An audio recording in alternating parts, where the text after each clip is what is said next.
भाई आज का जो गाना है बाजार के माहौल को देखते हुए, ये बेसिकली हमारे एक जो फॉलोअर हैं उन्होंने मेरे आज गुड मॉर्निंग के पोस्ट पे कमेंट में लिखा था। उनका नाम है अनडिफाइंड सिंगर 588। उन्होंने ये गाना भेजा है, आप देख सकते हैं। गाना है मार्केट बनाने वाले, अरे मार्केट बनाने वाले, काहे को मार्केट बनाई तूने, काहे को मार्केट बनाई तूने, काहे को मार्केट बनाई, मार्केट बना के तूने काहे बनाए ऑप्शन के खेल, काहे बनाए तूने स्टॉक के खेले। भाई इसमें एक लाइन ऐड कर देता हूँ, काहे बनाए तूने ऑप्शन के खेले, जिसमें लुट रहे हैं हमारे निवेशक अकेले जी अकेले, तूने काहे को मार्केट बनाई तूने, काहे को मार्केट बनाई। एक लाइन उसने बड़ी अच्छी लिखी है, गुपचुप तमाशा देखे बाहर से भी तेरी क्या खुदा, तूने काहे को मार्केट बनाई। तो भैया बच्चे भी बढ़िया सॉन्ग लिखते हैं। बाकी हमारा कोई भी सॉन्ग किसी को ऑफेंड करने के लिए नहीं होता है। कई बार लोग सोचते हैं सर लॉस हो रहा है, आप हंस रहे हैं, गाना गा रहे हैं। भाई देखो, अगर दुख में रोने से दुख कम होता तो मैं तो इतनी ज़ोर ज़ोर से रोता कि सारा दुख ही खत्म हो जाता। पर दुख में ना कई बार क्या होता है, उसको भी इंजॉय करना पड़ता है, क्योंकि उस वक्त थोड़ा अपने को लाइट रखना होता है। तो बाजार गिर रहा है, पोर्टफोलियो में भारी गिरावट आती है। ईमानदारी में बताऊँ, मेरे पोर्टफोलियो में बहुत ज़्यादा गिरावट एक एक दिन में आ जाती है। बड़ा पोर्टफोलियो तो गिरावट तो बड़ी आएगी ना भाई। अब उसके बाद भी मैं मुस्कुरा रहा हूँ। मैं आज की मैं देख रहा हूँ, अभी पीछे आज का लॉस था करीबन 25 पैसे का, अभी क्लोजिंग पे 20 पैसे का लॉस है। तो यानी इतनी भारी गिरावट है। तो ऐसे थोड़ी कि मेरे को कोई लड्डू पताशे मिल रहे हैं। अब ठीक है, लॉस है तो क्या कर सकते हैं। तो हम मान के चलते हैं बाजार तो अल्टीमेटली चढ़ेगा। तो जब बाजार गिरता है तो अच्छे शेयर और अक्यूमुलेट कर लो। बेचने की हिम्मत तो मेरी है नहीं, क्योंकि मुझे लगता है किसी दिन भी टर्न मार जाएगा बाजार।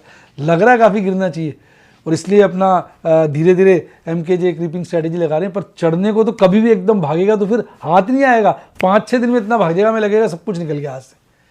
तो यही शेयर बाजार की कहानी है। तो आज जो बाजार में मेन गिरावट है, उसके पीछे जो है वो चाइना का डेडिकेशन है, चाइना की करतूत है कह लीजिए। आज सब ये लिख रहे थे कि भाई वो जो HMPV वायरस है उसको लेके काफ़ी दहशत बाजार में बनी हुई है। बाकी यार आपको क्या लग रहा है, आपको क्या लग रहा है? मैं कई बच्चे मेरे से कह रहे हैं ट्रंप के बारे में बताइए। तो अगली वीडियो में ट्रंप की चर्चा करूंगा। अगर आप चाहते हैं तो कमेंट में लिखिए, उसकी मैं चर्चा अगली बार करूँगा। फिर ट्रंप के प्रेसिडेंट बनने के बाद, प्रेसिडेंट तो डिक्लेयर हो ही गए, वो जब एक्चुअली ऑफिशियली प्रेसिडेंट बन जाएंगे तो क्या हो सकता है, इसके बारे में अगर हम अपने विश्लेषण करें, अपना आइडिया ओपिनियन दे, उसमें क्या बुराई है। आपको क्या लगता है, आप अपना ओपिनियन कमेंट में दे सकते हैं। मैं अपना ओपिनियन अगली वीडियो में बताऊंगा। अगर आप उस पर डिस्कस करना चाहते हैं, मैं डिस्कस करूँ, तो कमेंट में लिखिए sir discuss post Trump presidential scenario, तो उसको फिर हम डिस्कस करेंगे। तो भैया कमेंट लिखते रहिए, क्योंकि डार्लिंग आप जानते हैं मैं सारे कमेंट पढ़ता हूँ।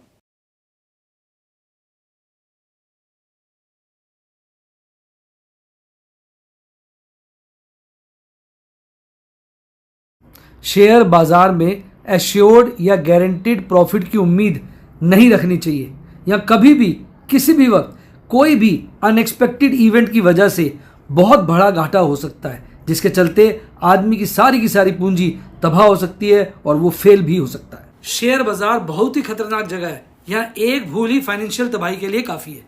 मैं केवल एजुकेशनल वीडियोस ही बनाता हूं, मैं कोई बाय सेल रिकमेंडेशन नहीं देता हूं। चर्चा किए गए स्टॉक उदाहरण के लिए हैं और खरीदने या बेचने की कोई रिकमेंडेशन नहीं है। मेरा यह मानना है कि शेयर बाजार में निवेश किसी के कहने पर नहीं करना चाहिए, बल्कि अपने रिस्क एपेटाइट और जानकारी के हिसाब से करना चाहिए। सदा याद रखें, जिसने ली टिप उसकी हुई डिप। शेयर बाजार में निवेश जोखिमों के अधीन है। निवेश करने से पहले सभी संबंधित दस्तावेजों को ध्यान से पढ़ें। हाय गाइस, आपका स्वागत है आपके अपने show MKJ talks for investment इन हिंदी में। कैसे हैं आप भाई? इतने दिनों से मैं कह रहा था कि देखो यार, मुझे तो बाज़ार में भी कोई मज़ेदारी नहीं लग रही।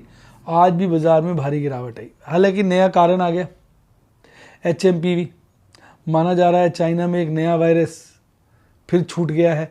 चाइनीज़ ने छोड़ा है या अपने आप छूट गया है, जो भी है, और उसके 3 केसेस इंडिया में भी आ गए, जिसके चलते आज बाजार में कुछ हाहाकार था। और मैं हैरान रह गया, एफआईज ने माल बेचा, डीआईज ने बहुत ज़्यादा खरीदा और नेट में रिटेल निवेशक माल बेच गए। इसका मतलब कहीं ना कहीं रिटेल निवेशक में आज हवा बना हुआ था और नीचे के रेटों पे बड़ा माल बिका है। अगर आज आप देखेंगे इंडेक्स ने वो अपना 23,200-250 वाला लेवल नहीं तोड़ा, लेकिन शेयरों ने उस डेट को जो रेट थे उससे भी नीचे नीचे जाके आज बिके। यानी शेयर वाइज तो भयंकर करेक्शन हो रही है, जिस चीज़ का मैं आपसे बार बार जिक्र करता रहता हूं कि देखो इस वक्त हमें मार्केट को सिर्फ इंडेक्स के नज़रिए से नहीं देखना, मार्केट को शेयर वाइज भी देखना है, क्योंकि शेयर वाइज ज़्यादा गड़बड़ाहट हो रही है। तो आज तो मैंने कई सारी कंपनियों में खरीदारी करी, मैं काफ़ी दिन से वेट कर रहा था, खरीद ही नहीं पा रहा था। आज कुछ ठीक ठाक खरीदारी करिए, और अगर ये ट्रेंड कल भी देखने को मिला तो कल भी थोड़ी खरीदारी की जाएगी। तो भाई बाज़ार जो है ना बहुत ही खतरनाक हुआ पड़ा है। मतलब अगर आप देखेंगे, देखो एक्चुअली क्या होता है बाज़ार ना, मैं एक बड़ी अच्छी बात कहता हूँ, आप इस पर ध्यान देना। बाज़ार में जब हमें पता चल, शुरू में जब भी बाज़ार में करेक्शन आएगी तो लगेगी यार ये तो माइनर है, फिर वो करेक्शन बढ़ती रहती है, ऊपर नीचे होते तो लगता है ये तो बड़ी करेक्शन आ गई। अगर बाज़ार बेयर फेज में जाता है तो हमें थोड़ी पहले पता चल जाता है माइनर करेक्शन पे, जब वो बेयर फेज में आता है तब तक लेट हो चुके होते हैं बहुत। और यही रिस्क मैनेज करना बाज़ार में सबसे बड़ी कला है, सबसे बड़ी कला। अब मैं अभी सोचूं मैंने इतने शेयर खरीदे, मैं रुक जाता, अब खरीदता तो बहुत बढ़िया था, लेकिन ऐसा नहीं है ना, मुझे क्या पता बाज़ार कहाँ तक गिरेगा। तो एक बैलेंस लेके बाज़ार में हमें चलना पड़ता है, और वही बैलेंस हमें जीत दिलाता है।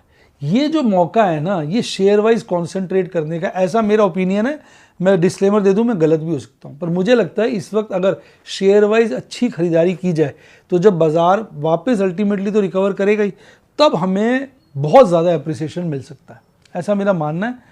और पर इसमें शेयर्स को बड़ा सिलेक्टिवली चूज़ करना है। मैंने देखा है जब शेयर गिर जाता है लोग नहीं खरीदते हैं, जब वहाँ से वो 5%, 7%, 8%, 10% चढ़ जाता है, लोगों को लगता है सर खरीद लें। मैं तो ये तुम्हारी चॉइस है, तुम्हारे पैसे तुम देखो, क्योंकि मैं तो कोई बाय सेल रिकमेंडेशन देता नहीं। तो ये बात हमें समझनी होती है कि जब बाजार में शेयर गिर रहा होता है तब हमारे हौसले टूट जाते हैं, जब बढ़ जाता है तो लगता है फोबो हो जाता है, फियर ऑफ मिसिंग आउट, यार हमने तब खरीदा नहीं। तो ये बाजार जो है इस तरह के आपको दर्शन कराता रहेगा। अगर आप आज देखेंगे कितना ज़्यादा परिवर्तन है, देखिए आप, ग्रीड आ गया था और वहाँ से मार्केट मूड आज लगभग 11 पॉइंट गिर गया एकदम झटके से। आप देखिए 3 दिन का लो बना लिया, कहाँ 56.81 था कल, मतलब फ्राइडे को, आज 45.67 होगा। तो ये बाजार में जो कमाल है ना, ये देखने वाला है।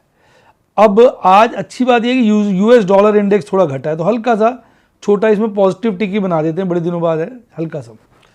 पर क्रूड लगातार महंगा हो रहा है, इसमें बड़ा नेगेटिव बनाएंगे। रुपया हल्का सा रुका है पर हायर साइड पे ये नेगेटिव, और 10 ईयर ट्रेजरी यील्ड की तो आज भी बैंड बजी है। आज फिर से ये था हाईएस्ट, उसके आसपास आ गया, इस ईयर का हाई काटने वाला, फिर से देखते हैं।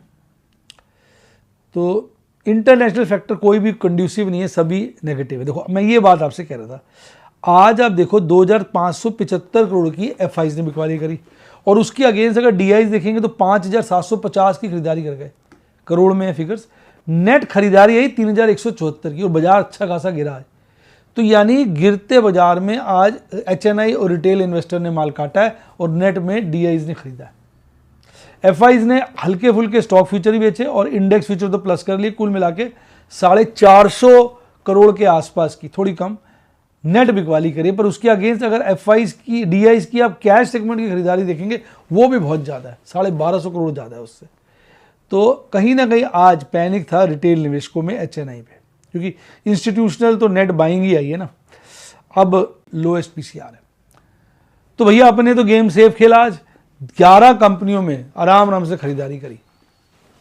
तो अपना तो वही चल रहा है भाई साहब, एमकेजे क्रीपिंग स्ट्रैटेजी, यानी आप अपना मन स्ट्रॉन्ग करें। स्ट्रैटेजी सिंपल है, अच्छे शेयरों की लिस्ट बना लें, जब वो लोअर रेट पे अवेलेबल हो मज़े से उसको खरीदें।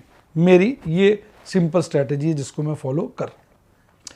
मैं कोई बाय सेल रिकमेंडेशन नहीं देता। अगर आप भी सीखना चाहें मेरे स्टूडेंट बन सकते हैं। व्हाट्सएप के नंबर है 70 11 323 077 70 11 323 077। मेरी टीम को कॉल करिए, या यूट्यूब पे मेंबरशिप सेक्शन में जाके बनिए। ये सही वक्त होता है सीखने का, देखने का कि घबराहट के वक्त में किस तरह की स्ट्रैटेजियाँ लगानी चाहिए समझने के लिए, ये सब चीज़ें देखने के लिए। मैं फिर कहूँगा, मैं बाय सेल रिकमेंडेशन नहीं देता, उसकी उम्मीद के साथ आप मेरा कोई भी कोर्स ज्वाइन ना करें।